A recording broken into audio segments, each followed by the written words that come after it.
ॐ पूर्णमदः पूर्णमिदं पूर्णात् पूर्णमुदच्यते पूर्णस्य पूर्णमादाय पूर्णमेवावशिष्यते। ॐ शान्ति शान्ति शान्तिः।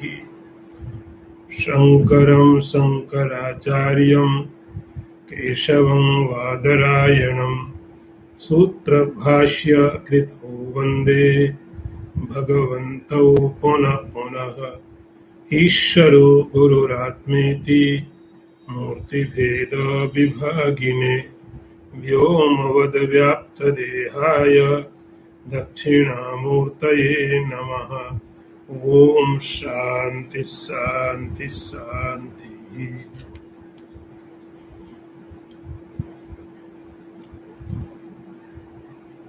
अंतर्वहि संस्थिरजंगमेषु ज्ञात्वा आत्मना आधारतया विलोक्य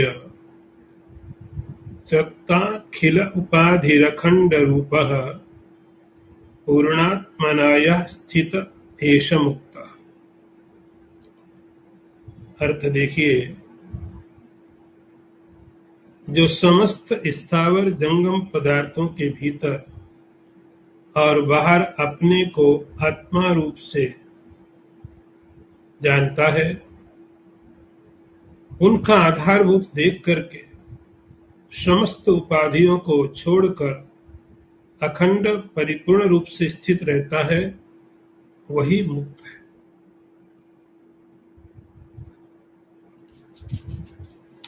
प्रकरण तो नया है, विचार पहले वाला ही चालू है। पीछे आप एक विचार करते थे, पदवी विमुक्ते है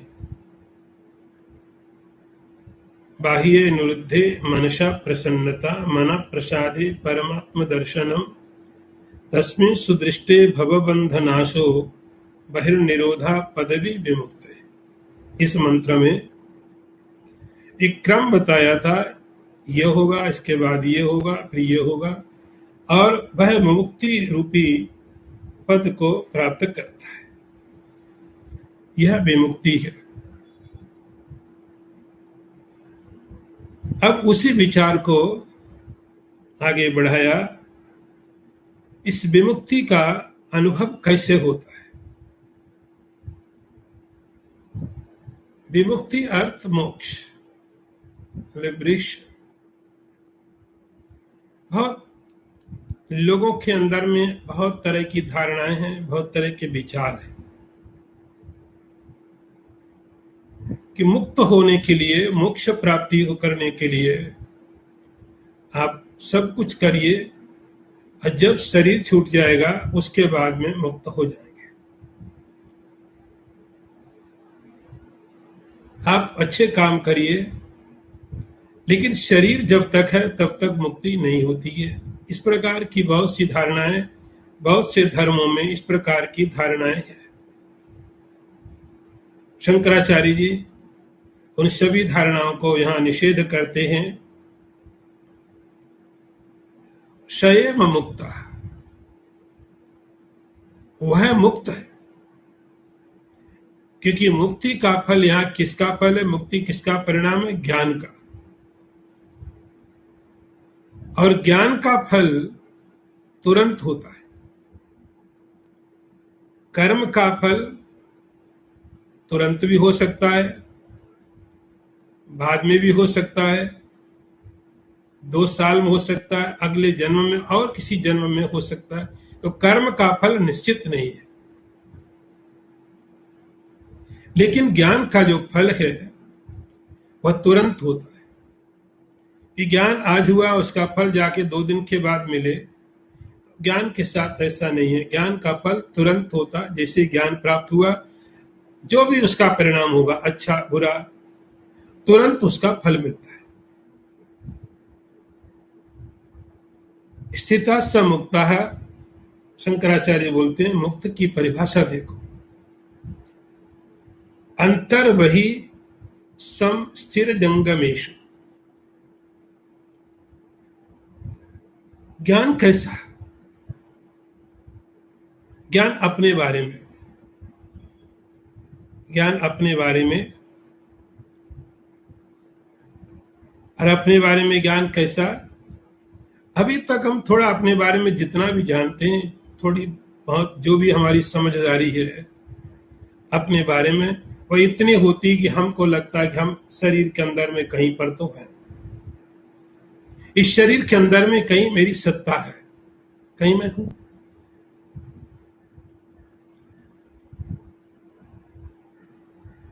लेकिन इस प्रकार के ज्ञान से मोक्ष की प्राप्ति नहीं होती है। इतना जान लेने मात्र से कि आप जीवात्मा के रूप से, आत्मा के रूप से शरीर के अंदर में स्थित हैं, ये जानने मात्र से कोई मुक्त नहीं होगा।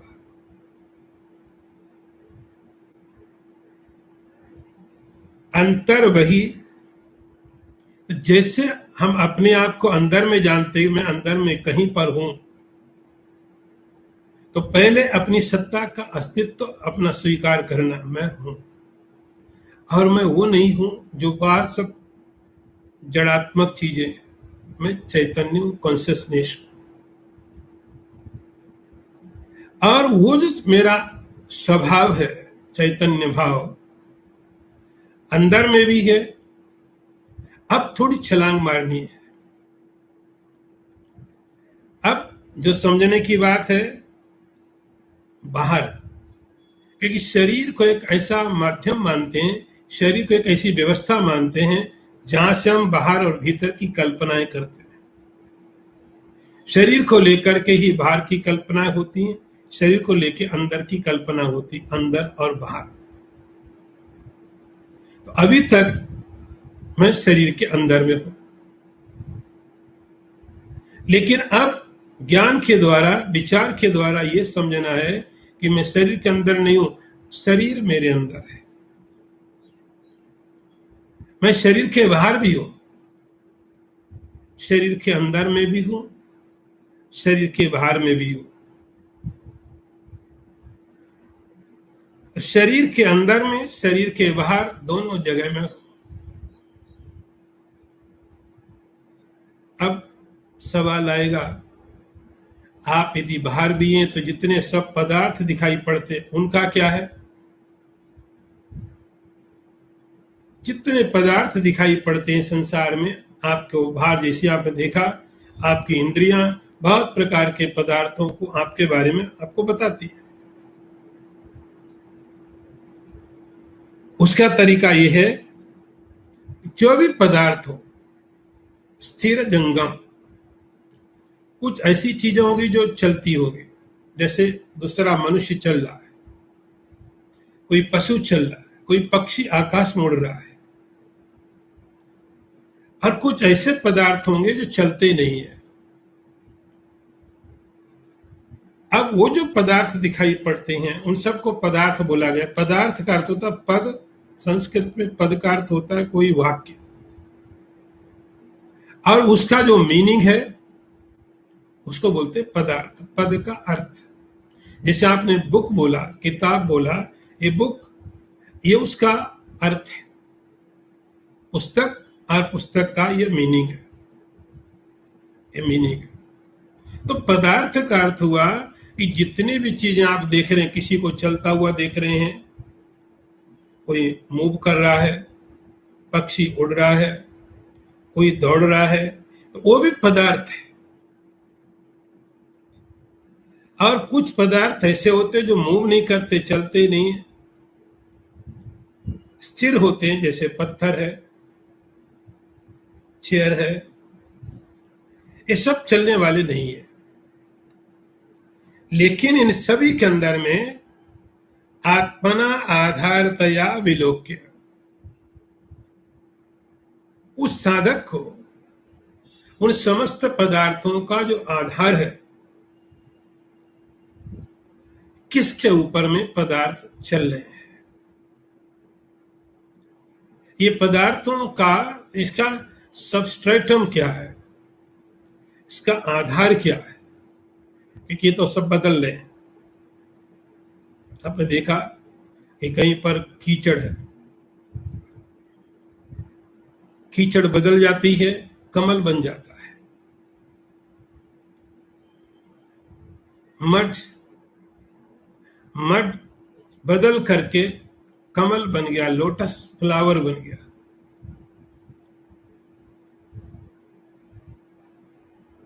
अब ये जो चेंज हुआ है, तो कोई एक आधार चाहिए जिसके ऊपर सब परिवर्तन होते रहे। उस कमल को आप छोड़ दीजिए, थोड़े समय में ब्लैक हो जाएगा, सड़ जाएगा और फिर कीचड़ जैसा बन जाएगा। तो ये जो चेंजेज हैं, ये जो परिवर्तन हो रहे हैं, किसी के ऊपर तो हो रहे हैं। वो परिवर्तन जिसके ऊपर हो रहे हैं वो मैं हूं। ये जो परिवर्तन दिखाई पड़ते हैं, कभी कमल दिखाई पड़ता है, कभी कीचड़ दिखाई पड़ता है, कभी स्मेल दिखाई पड़ती है उसकी। अलग अलग प्रकार के जो परिवर्तन हैं, वे समस्त परिवर्तन किसी पर तो होने चाहिए।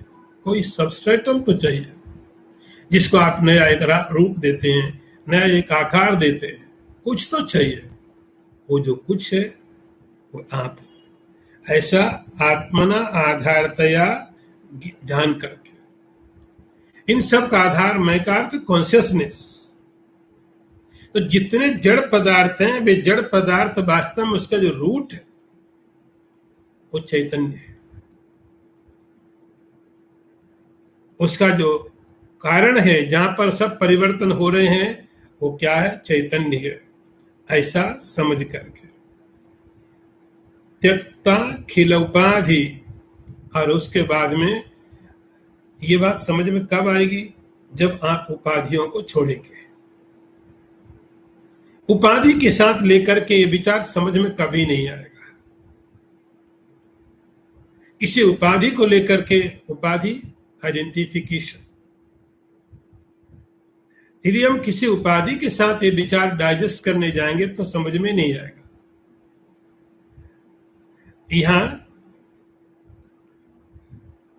त्यक्ता अखिल उपाधि, उपाधि चाहे मन की हो, उपाधि प्राण की हो, उपाधि शरीर की हो, इन समस्त उपाधियों को हटाने के बाद जो कॉन्शियसनेस, जो चैतन्य बचेगा, उस चैतन्य की बात हो रही है।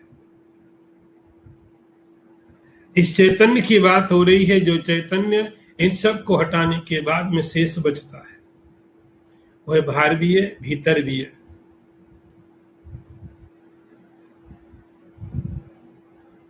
तो जैसे समस्त उपाधियों को हटाएगा, उसके बाद जो खंड, खंड का मतलब होता पीसेस। आप किसी चीज में टुकड़े करते हैं। अभी हम जो ज्ञान ले रहे हैं, अभी जो हमारी जानकारी है, जो हम समझते हैं, वह सब कैसा टुकड़ों में है। कुछ चीजें बाहर भीतर हैं, कुछ बाहर हैं। बाहर में भी कोई मनुष्य है, कोई पशु है, कोई पक्षी है, कोई पेड़ है। मनुष्यों में भी बहुत तरह के भेद हो गए। इसको बोलते हैं कि खंड, और मैं भी उसका एक हिस्सा। इतनी बड़ी ह्यूमैनिटी है, इतने अरबों की संख्या है, मैं भी एक उसमें पार्ट हूं। अभी हमारी समझ ऐसी है। तो हमारी जो समझ अभी कैसी है? खंड में, टुकड़ों में है। मैं भी उस ह्यूमैनिटी का एक पार्ट हूं, मैं भी उसका एक हिस्सा हूं।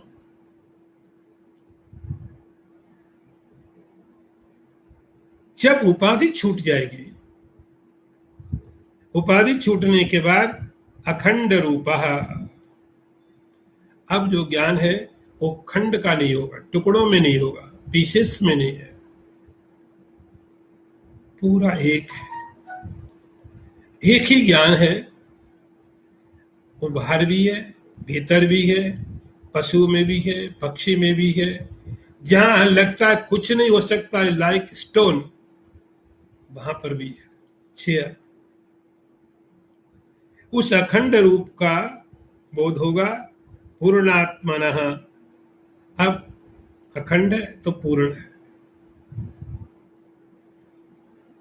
इस रूप से जो स्थित होता है स एष मुक्त, ये कोई भी हो वही मुक्त है, वही लिबरेटेड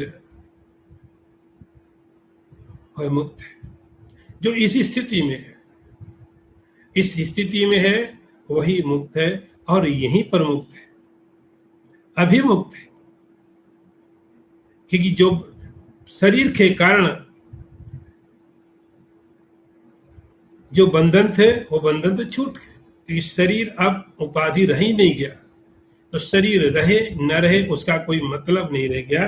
स एष मुक्तः, शंकराचार्य जी बोलते हैं भाई मुक्त है। अगला मंत्र देखिए, सर्वात्मना बंध विमुक्ति हेतु सर्वात्म भावान न परोस्ति कश्चित् दृश्याग्रहे सत् उपपद्यते सौ सर्वात्म भावो अस्य सदात्मनिष्ठया। अर्थ देखिए, संसार बंधन से सर्वथा मुक्त होने में सर्वात्म भाव, सबको आत्म रूप देखने के भाव से बढ़कर और कोई वस्तु नहीं है, कोई कारण नहीं है। निरंतर आत्मनिष्ठा में स्थित रहने से दृश्य का ग्रहण बाध होने पर इस सर्वात्म भाव की प्राप्ति होती है। एक बहुत सुंदर यहाँ शंकराचार्य जी विचार देते हैं साधक को, बहुत सुंदर है।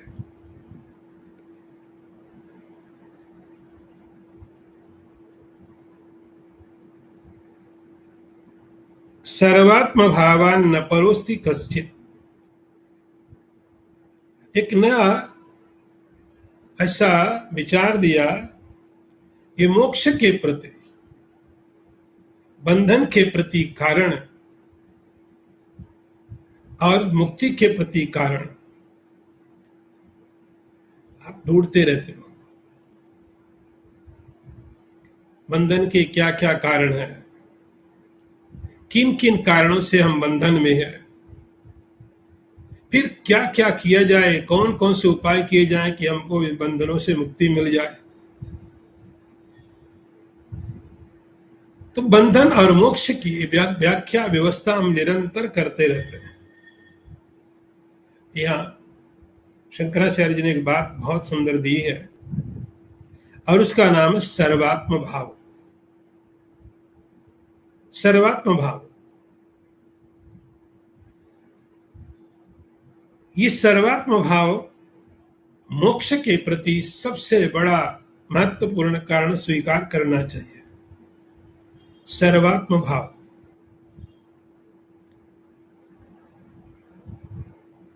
सर्वात्मना बंध विमुक्त हेतु। इस सर्वात्म भाव कैसा हुआ? जैसे आकाश को आप बांध नहीं सकते हो, आकाश को बांधने का कोई तरीका नहीं है,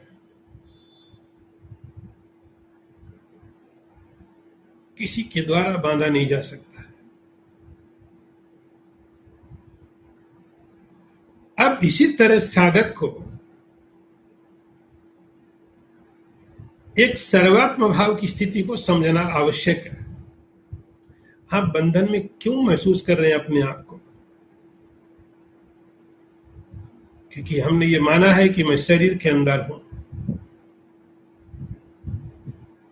ये स्वीकार किया, ऐसा भाव है। भाव का अर्थ स्वीकार, आपने स्वीकार किया, आपने यस बोला,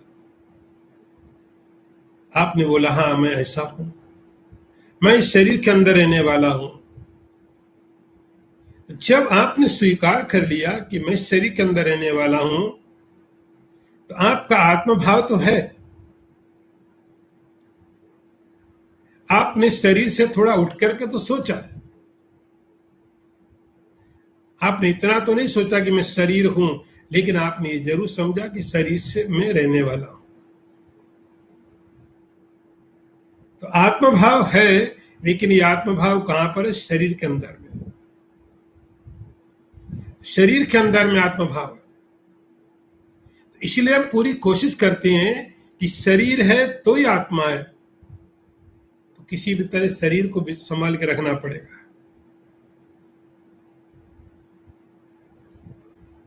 बात उल्टी है। आत्मा है इसलिए शरीर की सत्ता है, आत्म तत्व है इसलिए शरीर की सत्ता है। लेकिन मिथ्या ज्ञान के कारण, गलत समझदारी के कारण हमने क्या समझा हुआ है कि शरीर है इसलिए आत्मा है। तो आत्म भाव शरीर के अंदर में है, शरीर के अंदर कोई जगह है तो अलग अलग जगह, अलग अलग बहुत तरह के मेथड हैं, फिलोसॉफी है कि वहां पर आत्मा बैठी हुई है, वहां पर आत्मा विराजमान है। तो बहुत तरह के ऐसे सिद्धांत हैं, उन सिद्धांतों को लेकर के हम ये विचार करते कि मैं शरीर के अंदर हूं। तो शरीर हमारा एक बाउंड्री हो गया। तो सबसे पहला बंधन तो शरीर हो गया। शरीर बंधन है क्योंकि लिमिट, शरीर के बाहर तो मैं हूं नहीं, शरीर मेरी लिमिट है, इसके बाहर मेरी कोई सत्ता नहीं है। लेकिन एक बात तय है, इस शरीर तो मैं नहीं, कुछ तो इससे ज्यादा है। इतना तो समझ में आ गया कि मैं शरीर से कुछ तो ज्यादा हूं, लेकिन शरीर के अंदर में हूं। तो यह जो आत्मभाव है, देह के अंदर में आत्मभाव है। इस आत्मभाव को बंधन की प्राप्ति होती है क्योंकि शरीर के अंदर में है तो शरीर की अपनी रिक्वायरमेंट, बॉडी की अपनी रिक्वायरमेंट है, आप उसको पूरा करो क्योंकि शरीर संभालना बहुत जरूरी है, आत्मा को कुछ होने वाला नहीं है। तो शरीर को संभालने के लिए जो जो उसकी रिक्वायरमेंट है हम पूरा करने की कोशिश रहेगी। तो शरीर में आसक्ति हो जाएगी, शरीर में अटैचमेंट के कारण उससे होने वाले दूसरे पदार्थ, उनके साथ अटैचमेंट हो जाएगा। तो सब जगह में तो शंकराचार्य बोलते हैं इस आत्मभाव को, जो शरीर के अंदर में आत्मभाव है, इस आत्मभाव को थोड़ा और फैलाओ आप। सर्व, सर्व का अर्थ सब, पूरा यूनिवर्स, ये पूरा का पूरा यूनिवर्स आत्मा, आत्मा सर्वात्मा, ये पूरा का पूरा विश्व, पूरा ब्रह्मांड, ऐसा कुछ भी नहीं है जो आत्मा नहीं है। वो जड़ हो, चेतन हो, शत्रु हो, मित्र हो, वो सब कल्पनाएं है। वास्तविकता इतनी है कि आत्मा है। ये आत्मा बाहर भी है, सब जगह सर्वात्मा।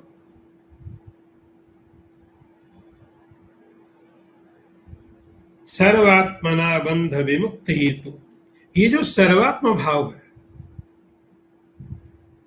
अब सर्व को कैसे बांध लेंगे आप? कोई भी बंधन सर्व को कैसे बांधेगा? सर्व मतलब सब, सब कल्पना आप कर लो, जितनी कल्पना संभव आप कर सकते हो कर लीजिए। उस सब के अंदर में, सर्व के अंदर सब आ जाएगी। उस सर्व को कैसे बंधन कोई हो सकता है? सर्वात्मना बंध विमुक्ति हेतु, कहते हैं शंकराचार्य जी कि सर्वात्म भाव ये मोक्ष के प्रति कारण है। जब तक शरीर के अंदर में हूं, केवल लिमिटेड हूं, तब तक बंधन रहने वाला है। समझ की बात है। शरीर के अंदर में ही मेरा अस्तित्व है, मेरी सत्ता है, इतना समझ दी है तो बंधन से कोई छुटकारा दिला नहीं सकता। लेकिन जैसे सर्वात्म भाव आया, सब आत्मा है, बाहर भी है, भीतर भी है, सब जगह वही है। दृश्य अग्रहे सति, तो अब बाहर में कोई पदार्थ नहीं बचता है, सब जगह आत्मा ही आत्मा है। यस्तु सर्वाणि भूतानि आत्मैव अभूत विजानता, उपनिषद कहते हैं सब जगह वह केवल एक ही आत्मा, एक ही चैतन्य सब जगह है, ऐसा भाव, ऐसा विचार साधक को लाना पड़ेगा। एक ही चैतन्य जो मेरे अंदर है वो सब जगह वही है, ये विचार उसको बार बार लाना पड़ेगा। और ये विचार कैसे आएगा? सर्वात्म भाव सदात्म निष्ठया। ये विचार तब आएगा जब निरंतर कोई व्यक्ति आत्मा के स्वरूप के बारे में विचार करता रहेगा।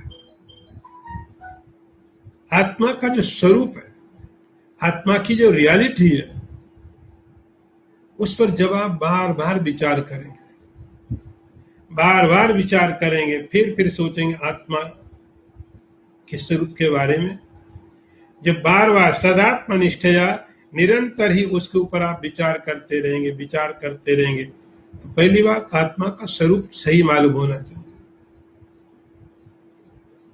और उस पर जैसे जैसे विचार करेंगे, आपका सर्वात्म भाव मजबूत होता जाएगा। जैसे जैसे आप उस आत्मा के स्वरूप को पहले समझिए, ठीक, केवल बोलना नहीं है, सर्वम खलु इदम ब्रह्म, बोला तो बहुत बार है, लेकिन उस बहुत बार बोले हुए को आपको पहले खुद डाइजेस्ट करना है और उसको फिर प्रैक्टिस में लाना है। धीरे धीरे निरंतर सदात्म निष्ठया, ये विश्वास आत्मा के स्वरूप में निरंतर बढ़ता रहेगा। धीरे धीरे आप तो सदात्म निष्ठा के द्वारा सर्वात्म भाव पैदा होगा।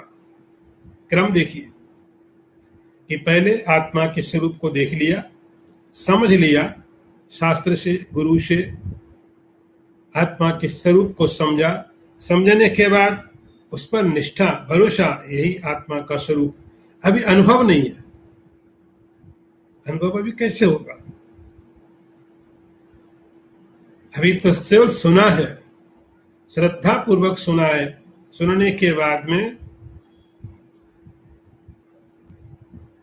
धीरे उस आत्मनिष्ठा को, आत्मस्वरूप को बार बार विचार करते ये सर्वात्म भाव तैयार होगा। और जैसे ही सर्वात्म भाव बन जाएगा, वैसे जो बाहर में पदार्थ दिखाई पड़ते थे सब गायब हो जाएंगे। जो बाहर में चीजें दिखाई पड़ती थी, बहुत वैरायटी दिखाई पड़ती थी, वो नहीं बचेगी। ऐसा नहीं कह रहे कि सामने में पेड़, अब पेड़ नहीं बचेगा, पत्थर नहीं, हिमालय नहीं बचेगा। वेदांत में दो चीजें आपको समझनी पड़ती है, एक वाद होता है, एक विनाश होता है। वाद का अर्थ है कि जो चीजें गलत समझे उसको करेक्शन आपको करना है। हमने समझने में गलती की, तो हिमालय की, पानी की, आग की जो पदार्थ बाहर है, उनकी सत्ता को कुछ नहीं होना, सद को कुछ थोड़ी कह रहे, केवल अंडरस्टैंडिंग की बात है, समझ की बात समझ की कर रहे हैं। पदार्थों में कुछ नहीं करना है। दृश्य अग्रहेश, तो जैसे ही सर्वात्म भाव पैदा हुआ, सब आत्मा है, तो पदार्थ तो चलेंगे, क्योंकि पदार्थ क्या कर रहे हैं, वे डिवीजन करते हैं, बंटवारा करते हैं। जहां पर एक पत्थर रखा है, उसके बाद दूसरे पत्थर को रखने के लिए एक जगह स्पेस चाहिए, बीच में थोड़ा स्पेस होना चाहिए, तब तो दो पत्थर होंगे। बिना स्पेस के दो कैसे हो सकते? एक बिल्डिंग बनी है, दूसरी बिल्डिंग बनेगी, तो दूसरी बिल्डिंग का अर्थ इनके बीच में थोड़ा स्पेस है, थोड़ी जगह है। दो का अर्थ है बीच में स्पेस, तीन का अर्थ और स्पेस, चार का अर्थ और, क्योंकि स्पेस के बिना आप डिवीजन संभव नहीं कर सकते, बंटवारा हो नहीं सकता। तो डिवीजन के लिए स्पेस का होना जरूरी है। तब आप कहते हैं एक बिल्डिंग है, दो बिल्डिंग है, तीन बिल्डिंग है, एक सिटी है, दूसरी सिटी, एक कंट्री, दूसरी कंट्री है, एक प्लेनेट है, दूसरा प्लेनेट है। अब आप डिवीजन जितना मर्जी कल्पना कर लो, जितना बंटवारा आप कर लो, लेकिन स्पेस चाहिए।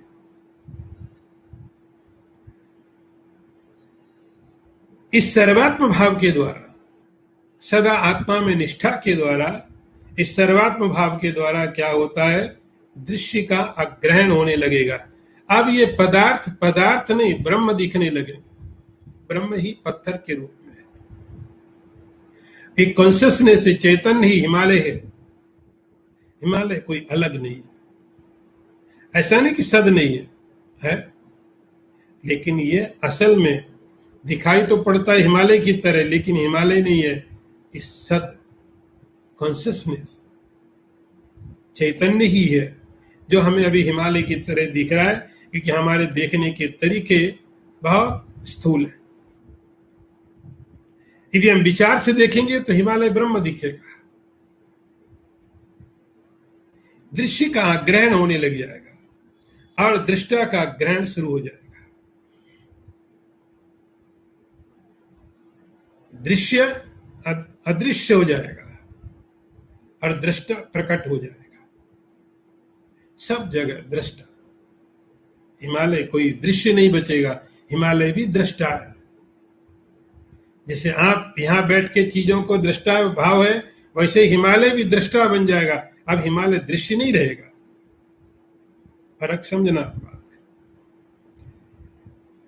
दृश्य से अग्रह, अब दृश्य का दिखाई पड़ना बंद हो जाता है। सब जगह दृष्टा ही होता है। यहां भी दृष्टा है, बाहर भी दृष्टा है, सब जगह।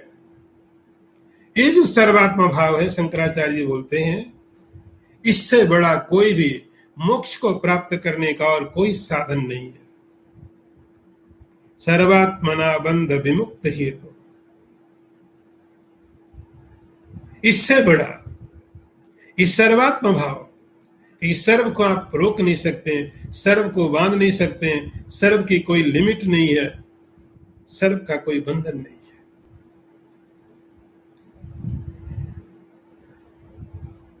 इससे बड़ा कोई और साधन नहीं है। सर्वात्म भावान न परोस्ति किंचित, इससे बढ़कर के और कोई कारण नहीं मिलेगा। तो साधक को अपने अंदर में सर्वात्म भाव, दृश्य गायब, दृष्टा प्रकट, ये सर्वात्मना बंध और बंध विमुक्त हेतु, समस्त बंधनों को समाप्त करने वाला, समस्त बंधनों को दूर करने वाला जो कारण है वह है सर्वात्म भाव। इसलिए यहाँ पर सर्वात्म भाव का विधान किया जा रहा है। अगला मंत्र देखिए। दृश्यस्य अग्रणम कथम नु घटते देहात्मनस्तिष्ठतो बाह्यार्थ अनुभव प्रसक्त मनसस्तत्त क्रियां कुर्वतः शन्यस्ताखिल कर्म धर्म विषयः नित्यात्मनिष्ठा परैः तत्त्वज्ञैकरणीयमात्मनि सदा नंद इच्छेभिः यत्नता। काफी बड़ा मंत्र है। जो लोग देहात्म बुद्धि से स्थित रह करके बाह्य पदार्थों की मन में आसक्ति रखकर उन्हीं के लिए निरंतर काम में लगे रहते हैं, उनको दृश्य की अप्रतीति कैसे हो सकती है। इसलिए नित्यानंद के इच्छुक तत्व ज्ञानी को चाहिए कि वह समस्त धर्म कर्म विषयों का त्याग कर निरंतर आत्मनिष्ठा में तत्पर हो, अपने आत्मा में प्रतीत होने वाले इस दृश्य प्रपंच का प्रयत्न पूर्वक बाध करे। बहुत महत्वपूर्ण टॉपिक है।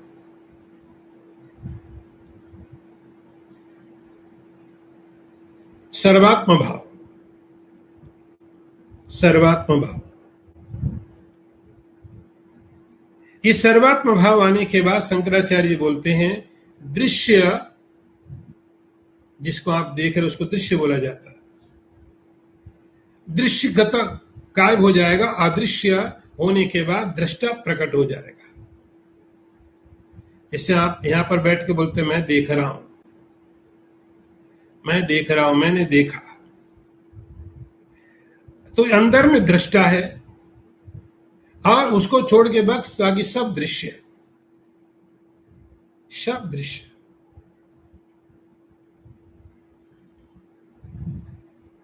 अब सर्वात्म भाव का परिणाम क्या हुआ?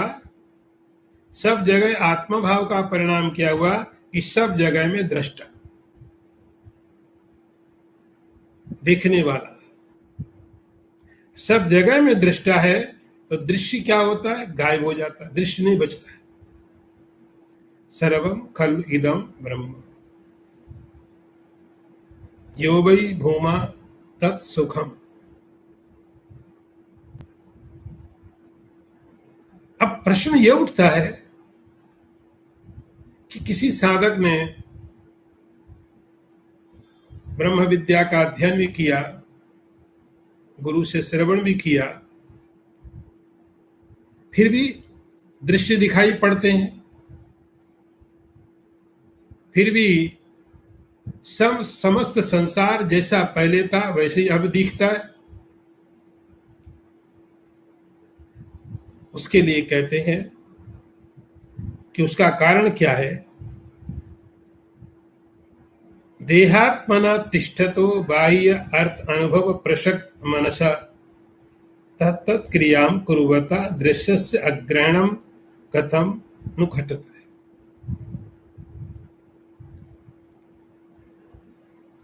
जब तक किसी व्यक्ति के अंदर में शरीर के प्रति, बहुत ध्यान से समझना बात को, शरीर के प्रति घृणा नहीं है, शरीर के प्रति मिसअंडरस्टैंडिंग, गलत समझ, मिसजजमेंट,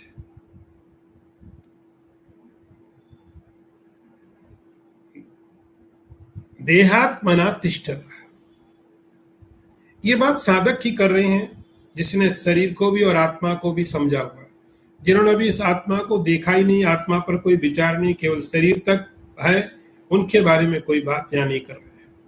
ये बात साधकों की है जो ये मान के चलते हैं देह है और आत्मा भी है,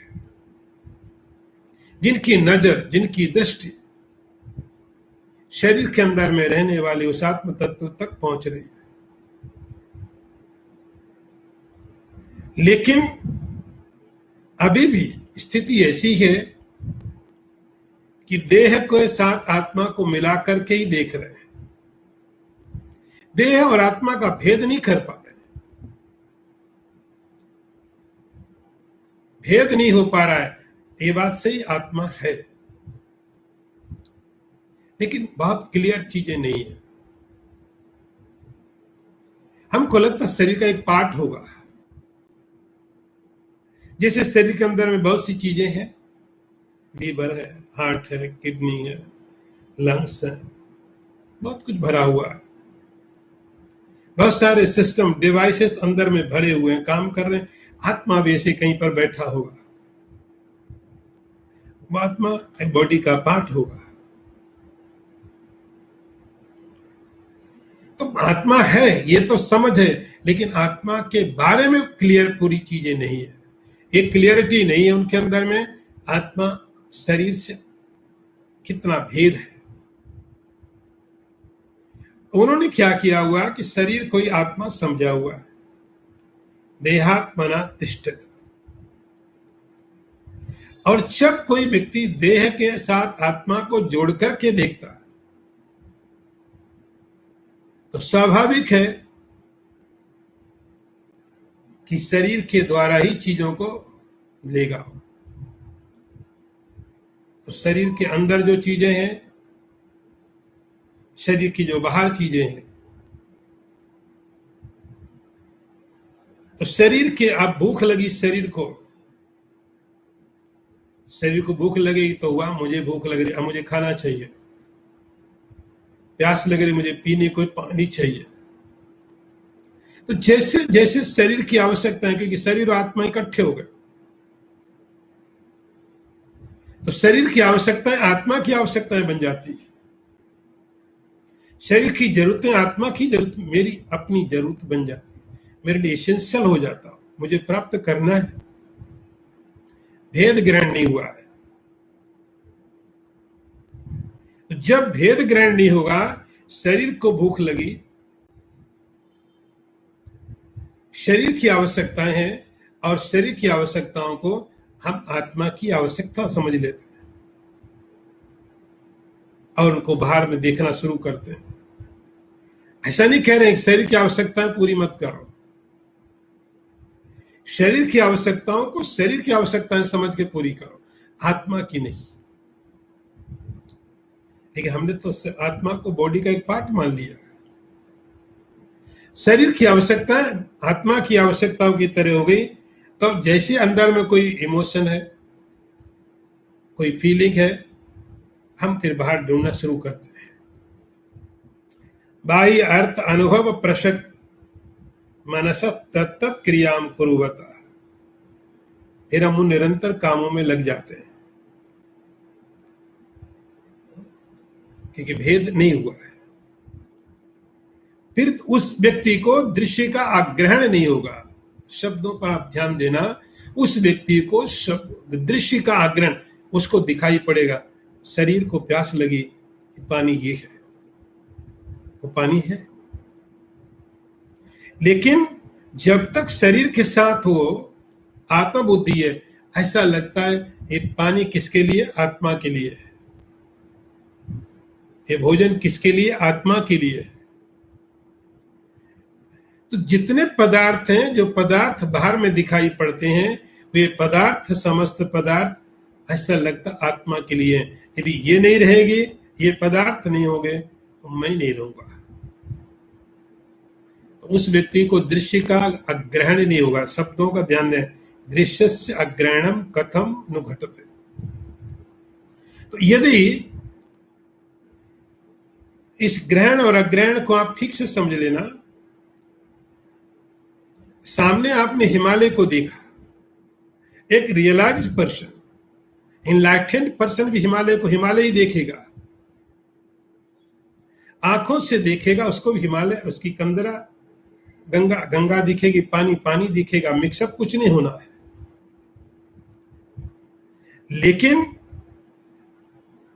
ये आत्मा है, इसका जो सोर्स है, इसका जो इसेंस है, जो हम आंखों से देख रहे हैं, बहुत ऊपर की चीजों को देख रहे हैं, जिसके ऊपर में सब दिख रहा है।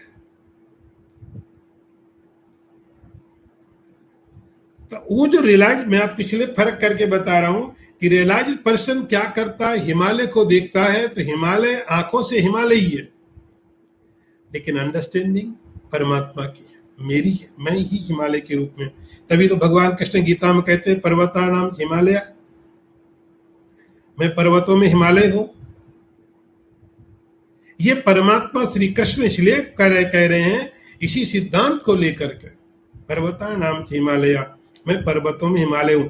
तो पर्वत कैसे है? यदि आंखों से देखा तो पर्वत है, विचार से देखा, आत्मज्ञान से देखा, सर्वात्म भाव से देखा, तो हिमालय मुझसे अलग नहीं है, तब पर्वतानाम से हिमालय। तो ज्ञानी के पास दोनों विजन है, रियलाइज के पास दोनों विजन है। आंखों से हिमालय भी देख रहा है, और उसका जो विचार है, सर्वात्म भाव है, उस सर्वात्म भाव से हिमालय में आत्मा को भी देख रहा है। लेकिन जिसके अंदर देह आत्म भाव है, वो हिमालय में हिमालय तो देखेगा, इसके अंदर नहीं देख पाता है। उसको दृश्य का ग्रहण इसको बोलते हैं, उसको दृश्य का ग्रहण होगा ही। इसीलिए संन्यस्ताखिल कर्म धर्म विषयी नित्यात्मनिष्ठा पर ही तत्वज्ञ करणीय आत्मनि सदानंद इक्षुर भी प्रयत्नता। जिस व्यक्ति को, जिस साधक को लिबरेशन की, मोक्ष की इच्छा है, वह समस्त अखिल धर्म कर्म विषय नित्यात्मनिष्ठा पर ही, समस्त धर्म कर्म विषयों का त्याग करके, फिर आप थोड़ा ठीक से समझना, त्याग करने का अर्थ ऐसा नहीं कि अब कोई धर्म नहीं करेगा, कोई कर्म नहीं करेगा। जिएगा कैसे? अस्तित्व कैसे रहेगा? धर्म का अर्थ हुआ परलोक की बात है, कर्म का अर्थ इशलोक की बात है। तो परलोक और इशलोक के समस्त कर्मों को छोड़ करके, समस्त कर्म विषयों को त्याग करके, तो यहां सब त्यागना, ग्रहण करना कैसा है? केवल अंडरस्टैंडिंग है। आप इस बात को ठीक से समझना। जब यहां पर इस लेवल पर जब कोई बात की जा रही है, उसका अर्थ ऐसा नहीं किया जा रहा है कि अब आपने छोड़ दिया, अखिल कर्म, समस्त कर्मों को छोड़ दिया, कर्मों के अंदर में कर्तृत्व का भाव छोड़ दिया। धर्म को छोड़ने का तात्पर्य नहीं है, धर्म के अंदर में कर्तृत्व का, मैं करता हूं, मैं इसका भोक्ता बनूंगा, क्योंकि मैं अच्छे काम इसलिए कर रहा हूं कि मुझे इसका फल चाहिए। कर्तृत्व भोक्तृत्व का भाव छोड़ करके नित्यात्मनिष्ठ ही परी, और ये छूट जाएगा।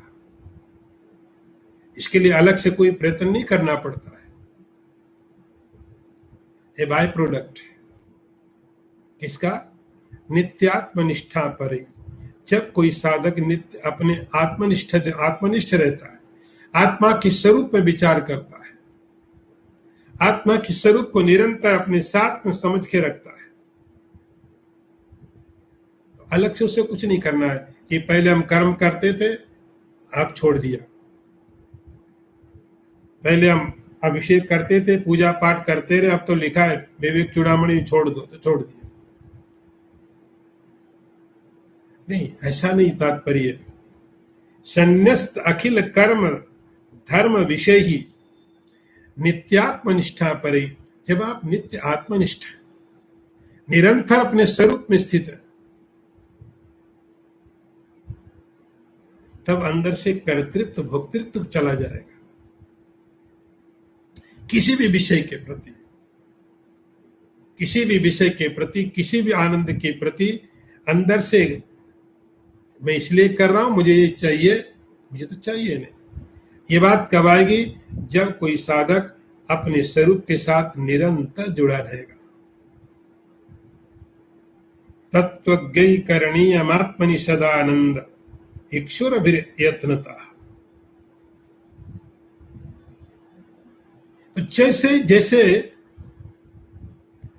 यह व्यक्ति आत्मा के साथ में आत्मनिष्ठ, महत्वपूर्ण बात है यहां पर आपको जो समझनी है, सर्वात्म भाव आत्मनिष्ठ। आत्मनिष्ठ का परिणाम होगा ये सब बाय प्रोडक्ट, ये सब छोड़ने की जरूरत नहीं है, आपको चाहिए नहीं। हो रहा है, होने दो। करणीयमात्मनि सदानंद, इस आत्मानंद में निरंतर रहने वाले व्यक्ति को तो दृश्य का बाध हो जाएगा। जैसे जैसे वह आत्मनिष्ठ होगा, आत्मा के स्वरूप को समझेगा, आत्मा के स्वरूप में विचार करेगा, वैसे वैसे ही दृष्टि का बाध हो जाएगा। जो दिखाई पड़ता है वो वैसा नहीं रहेगा। दृश्य का बाध होने का परिणाम धर्म कर्म आपके लिए फिर क्या हो जाएगा? लीला।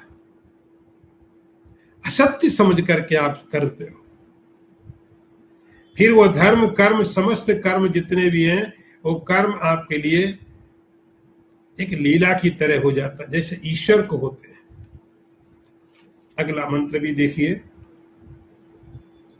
सर्वात्म सिद्धे भिक्षु कृत श्रवण कर्मणः समाधिम विदधाति एषा शांतो दांत इति श्रुति। अर्थ देखिए। शांतो दांत उपरति स्थितिक्षु, यह श्रुति बृहदारण्यक की यति के लिए वेदांत श्रवण के अनंतर सर्वात्म भाव सिद्धि के लिए समाधि का विधान करती है। ये जो रास्ता शंकराचार्य जी ने साधकों को दिया, कहते ऐसा नहीं कि मेरी कल्पना है, ऐसा इसका अर्थ ये नहीं कि मैं बता रहा हूं, मेरा अनुभव तो है, लेकिन शास्त्र के द्वारा यही बात कही गई है। मेरा जो अनुभव है अलग से नहीं है, शास्त्रों के द्वारा बताया गया। और शास्त्र क्या है? उपनिषद। उपनिषद कौन सा? बृहदारण्यक। तो बृहदारण्यक उपनिषद का एक मंत्र दिया है, शांतो दांता उपरति स्थितिक्षु। कोई वेदांत का बहुत सीधा सीधा तरीका है। सर्वात्म सिद्धये, सर्वात्म सिद्धि के लिए साधन महत्वपूर्ण क्या है? सर्वात्म सिद्धि। सिद्धि मतलब प्राप्ति, सर्वात्म भाव की प्राप्ति। इस सर्वात्म भाव की प्राप्ति कैसे हो? सर्वात्म भाव की प्राप्ति कैसे हो? कहते सीधा तरीका है, शांतो दांता उपरति स्थितिक्षु। बृहदारण्य का यह जो मंत्र है, याज्ञवल्क्य और जनक के बीच में है। जनक याज्ञवल्क्य के समक्ष अपना समर्पण बताते हैं। इस मंत्र में काफी बड़ा मंत्र, उसका एक छोटा सा पाठ लिया हुआ वहां से है। सीधा मतलब यह है, साधन चतुष्टय संपन्न अधिकारी। आप एक बार समझो चाहे 50 बार समझो, बात वैसी ही आएगी। साधन चतुष्टय संपन्न अधिकारी, शांत दांत उपरति स्थितिक्षु, श्रम दम उपरति तितिक्षा। समस्त साधनों से संपन्न होने के बाद कृत श्रवण कर्मणा, साधन चतुष्टय संपन्न होने के बाद में उस आत्म तत्व का श्रवण किया। श्रवण किया। भिक्षु, भिक्षु का अर्थ है जो भिक्षा करे। भिक्षु का अर्थ भिक्षा करे। भिक्षा का अर्थ चॉइसलेस। भिक्षा करते चॉइसलेस। ऐसा नहीं भिक्षा करने में आ रहा हो तो ये चीजें बना के रखना, लंबी लिस्ट है। चॉइसलेस जो है एक्सेप्टेबल है, जो कुछ भी है, केवल खाने में नहीं। केवल खाने की भिक्षा नहीं होती है, सारा संसार आपके लिए भिक्षा है। एक्सेप्टेबल एवरीथिंग, जो भी आपको दिया गया, ईश्वर ने दिया, कोई चॉइस नहीं। उस शांत दांत उपरत तितिक्षु होकर के वेदांत का कृत श्रवण कर्मणा, श्रवण मनन निधिध्यासन, इन क्रियाओं को करना चाहिए।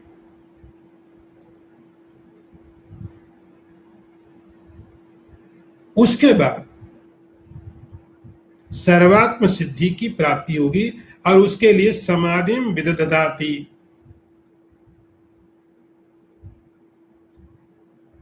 सर्वात्म सिद्धि के लिए समाधि का विधान किया जा रहा है। सर्वात्म भाव कैसे प्राप्त हो? महत्वपूर्ण बात है, सर्वात्म भाव प्राप्त कैसे हो? तो उसके लिए शंकराचार्य जी ने बृहदारण्यक उपनिषद का मंत्र दिया कि साधक के लिए क्रम वही है, रास्ता वही है, तरीका वही है। साधन चतुष्टय सम, इसमें कोई कंसेशन नहीं, कोई डिस्काउंट नहीं, कोई छूट नहीं, सबके लिए वही है। शंकराचार्य जी के लिए वही था, आपके लिए भी वही है, रास्ता वही। फर्क यह है उन्होंने पार कर लिया, आप कोशिश कर रहे, वो प्राप्त कर चुके, इसलिए बता पा रहे हो, आपकी कोशिश जारी है। शांत दांत साधन चतुष्टय संपन्न होकर के श्रवण किया, मनन किया, और समाधि का विधान किया गया। समाधिम विदधाति, समाधि का विधान किया गया। किस लिए? सर्वात्म सिद्धे, सर्वात्म भाव की प्राप्ति के लिए समाधि का विधान किया गया। सर्वात्म भाव की प्राप्ति के लिए यहां समाधि का आपको निरूपण अभी आगे बताया जाएगा। उस समाधि, लेकिन क्रम यही है, क्रम वही रहेगा। साधन चतुष्टय संपन्न होने के बाद साधक श्रवण करता है, मनन करता है, समाधि की प्राप्ति करता है। और उस समाधि का परिणाम क्या हुआ? समाधि का परिणाम होगा सर्वात्म भाव। सर्वम खल इदम ब्रह्म, यह अंतिम लक्ष्य, इसकी प्राप्ति होगी। उस प्राप्ति के लिए समाधिम विदधाति, समाधि का विधान करती है ये श्रुति। शांतो दांता उपरति, ये श्रुति समाधि का विधान करती है। समाधि एक साधन है, किसके लिए? सर्वात्म भाव की प्राप्ति के लिए। ओम पूर्णमदः पूर्णमिदं पूर्णात् पूर्णमुदच्यते पूर्णस्य पूर्णमादाय पूर्णमेवावशिष्यते। ओम शांति शांति शांति। शंकरं शंकराचार्यं केशवं वादरायणं सूत्र भाष्य कृतौ वंदे भगवन्तौ पुनः पुनः। ईश्वरो गुरुरात्मेति मूर्तिभेद विभागिने व्योमवद व्याप्त देहाय दक्षिणामूर्तये नमः। ओम शांति शांति शांति।